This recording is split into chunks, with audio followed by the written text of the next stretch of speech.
Hello sunshines and welcome back to my channel. For today's video is just going to be a chill one. I'm going to do a video all about my actual process of getting a visa for China, exactly what I went through. I'll show you the whole process from applying for a visa, getting a visa, arriving in China, what happens after that if you're planning on working here. So let's jump straight in.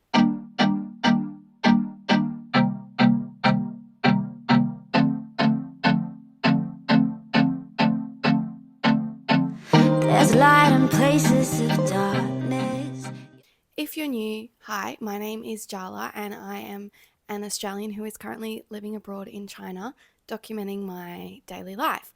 I'm into fitness, self-development, travel, living abroad, all the things. So if you like that kind of content, then please like and subscribe, and I would love to have you here. And if you're returning, thank you so much for coming back. I've got all of my notes here. I went really in depth of all of the different steps because I found it hard to find stuff online and also stuff that was current. So this is going to particularly be pertaining to Australians trying to get a Chinese visa, but I don't know the process for other countries. But hopefully this is some sort of help to you because it is a bit of a process. So I'm also going to be doing my makeup while we go through this. So grab a little drink. I'm hoping this video won't be too long and boring because I know that there might be a lot of people who aren't interested in my other content that come across this video. So I'm going to try and keep it strictly about the process. So further ado, gung bae, let's go. Just pop my little lapel mic on. A handy dandy folder with all of my documents, which I keep really safe and handy. If you have lived overseas, you'll know what I'm talking about in terms of having your documents. They're your life. I didn't plan though, I forgot. I actually don't have my passport with me at the moment because I'm actually getting my visa extended. So they have it at the moment at the immigration center. But yeah, I'll try and insert some photos of what my visa in my passport looks like. Because if you don't know, which I didn't know before I got one, it's actually like a page in your passport that you get. And then you also get a residence permit in China when you're living and working here. So I'll show you all of that stuff. Actually, let me just get my mirror set up so that I'm actually multitasking. I'm gonna first start with, I obviously got a job here. So I had a company helping me with all of these processes, which I feel like will be the typical case if you're living abroad in China. I feel like you can't just really get a visa to live here. You need to have a work reason or like a family reason or something. So you usually will have some sort of support. If you need, I'm sure that there are agents everywhere that can help you with this process. So I'm just going to start from the very beginning. So I obviously got offered a job. Yay, that's all really exciting. They give you a formal letter and all of that stuff. And then they need a sort of letter that they're going to use to give to the government when the time comes, applying, saying like, we would like to request a visa for Miss Jaala, blah, blah, blah. She's going to be working for us. So all that happened first. I got an official letter, which I accepted. And then the first steps after that was I had to get a lot of documents together. So the documents that I needed straight off the bat were, I needed to get a letter from my former employee and a work certificate. So saying that I worked for them and this is what I did. A resume, but it had to be in a certain format. They sent me the format and I had to fill it out, fill in a picture, all that stuff. And then I needed a scanned copy of my passport, a police check, a current police check. So I had to apply for one online, but I would probably recommend that you get a printed version because it needs to be scanned and also notarized and authenticated later in the process. So I would just recommend getting a printed one. Don't waste your money on a digital one. And then I needed my university certificate or certificates because for China you do need tertiary education to get a working visa here. So I needed those. And then I also needed a medical check, and it was a really specific form. So for that medical check, I needed to get a chest x-ray, blood work, an ECG, and then also like a general mobility. So the doctor had to check that like I didn't have any injuries or anything like that. So all of getting that together, probably all because I was working full time like at another job while this was all going on. So it probably took me about 2 months. So I got offered the position in like end of May 2023, and I, to cut a long story short, moved over middle of January. So, and in that time, like I moved over as soon as my visa got approved. They booked me a flight. So all up the visa process took me around about 6 months. Then we go to the second step, which took about 1.5 months. And this was getting certain documents notarized and authenticated. Now there's different options for documents. Like if you Google it, there'll be some that say they need to be apostilled, notarized, authenticated. Like it's quite confusing and the information's really vague. So I'm going to show you on my documentation as much as I can. I might have to blur out some info, but I mean, I don't really care. But I'm going to whip out my folder. So I needed to get my university certificates and my police check, first of all, notarized, which means that you have to find a lawyer. So there are certain lawyers in Australia that will like qualified to notarize documents. So it's a special like stamp. So I'm going to show you what it looks like. So when you get your, like, this is my university certificate, and then you get the lawyer to put this on there. So this is a scanned copy of my original certificate. This is not the original certificate. This is a scanned copy, but they write on this saying that they hereby certify that it's a real document, it's whatever. So I had to get that done for all of my university degrees and also my police certificate. These costs, I cannot remember. I don't have, maybe I do have the receipt. Let me see. In 3 documents, it cost me 450 Australian dollars to get them all notarized.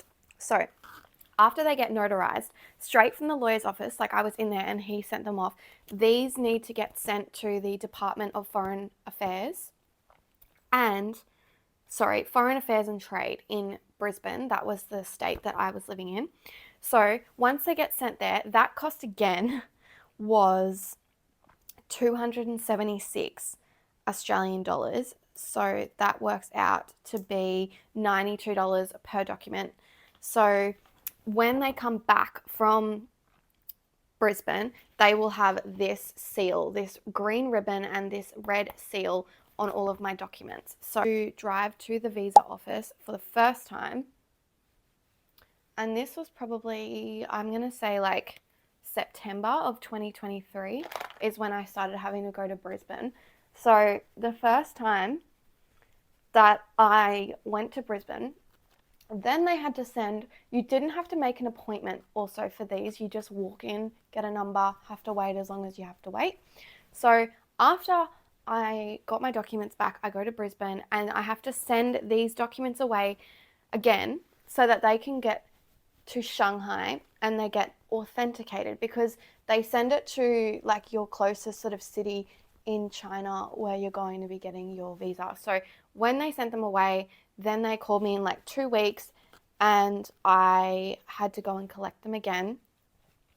And they give you this third sort of seal slash sticker, which is this one here.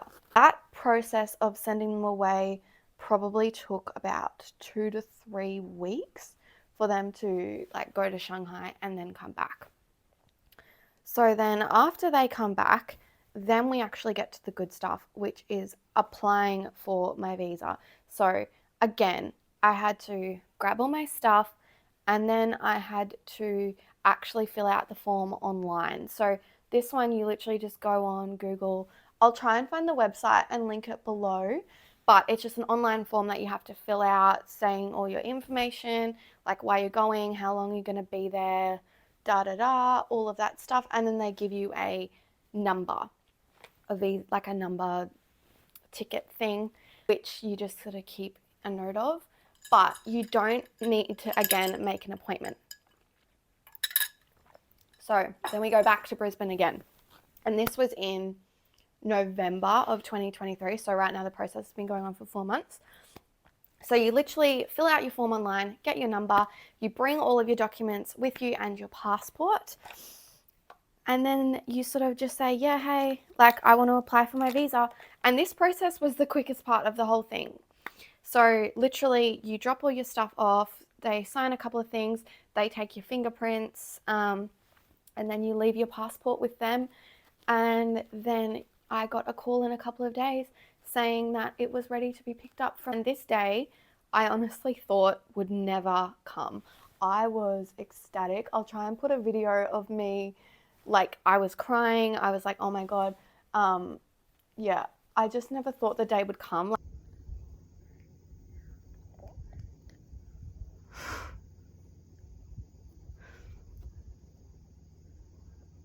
God, my visa just got approved.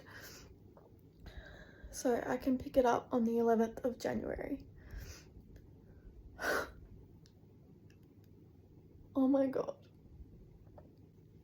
Finally, this has been so long. This has been months and months. Like the process had taken so long at this point.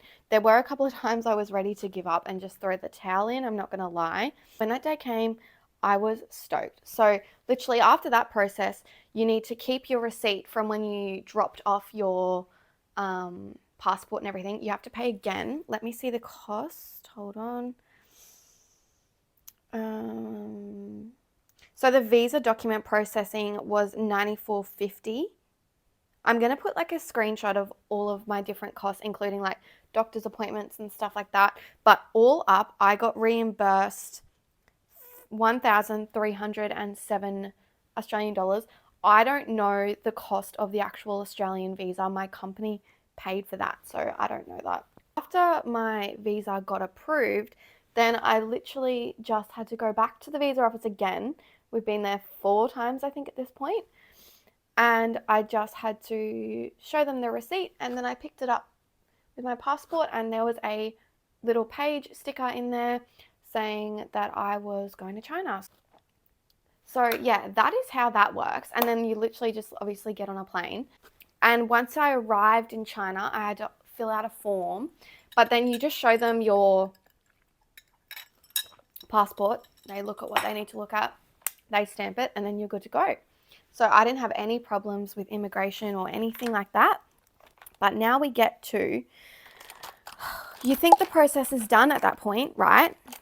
No, this is when it really just begins. So after we arrive in China, I arrived at nighttime, and then the next day they whisk you off straight away. Well, my employer did, but whoever you're with, you will need to straight away go and get a medical check. But this medical check is unlike any medical check I've ever had before. It was in like a big room all by myself. There's literally like a doctor for everything. So there's like 8 rooms or whatever, and you just go in and you bounce from person to person. So you go get like your heart checked, and then you go and get like your eyes checked and your ears checked, and then you'll go and get, ladies, I did have to get an ultrasound on my tummy. Don't know why, to see if there's a baby in there or something. I don't know. Yeah, so you literally just bounce around for like 8 doctors. You get blood work done. They do a urine sample. It was my first experience with a squat toilet, which was interesting, but you know, we move. Yeah, so that went on for like maybe 2 hours. I had to be fasted as well. And then straight after that, then I had to go with my HR girly pop. She was actually like so lovely. I'm so grateful I had her. Then I go straight into the police station. They need to take you to the police station so that you can get a residence permit or apply for a residence permit, because every province in China, you have to get a new one. So even if you've lived in China before, you need another one.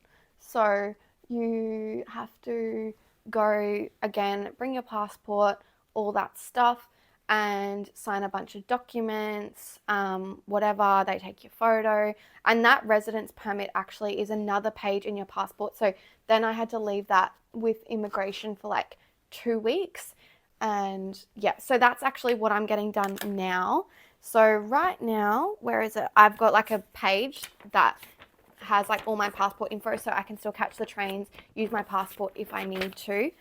Yeah, so that all happens in like roughly the first 48 to 72 hours that you're in China, because like you have to legally sort of declare that you're here so that the government knows that you're here. Then after that, then you will apply for your work permit, and you can't actually legally work in China until you get this. And so that process took about 2 weeks. So when I was in that 2 weeks, I obviously wasn't working. So permit, which I'll show you, is like a card.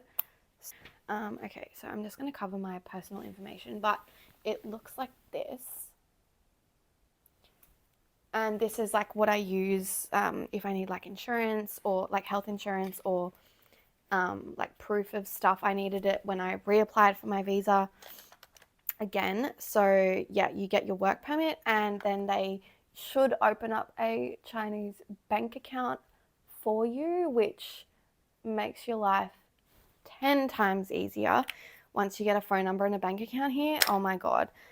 And yeah, if you have any specific questions, then please either leave them down below or follow me on Instagram, and maybe I'll try and do like a Q&A on my stories or something like that. So that was all for this video, but thank you so much for watching. I hope it helped someone. If you are moving to China, then good luck. It's honestly really fun. So I hope you enjoyed as much as I am, and I will talk to you in my next one. Bye.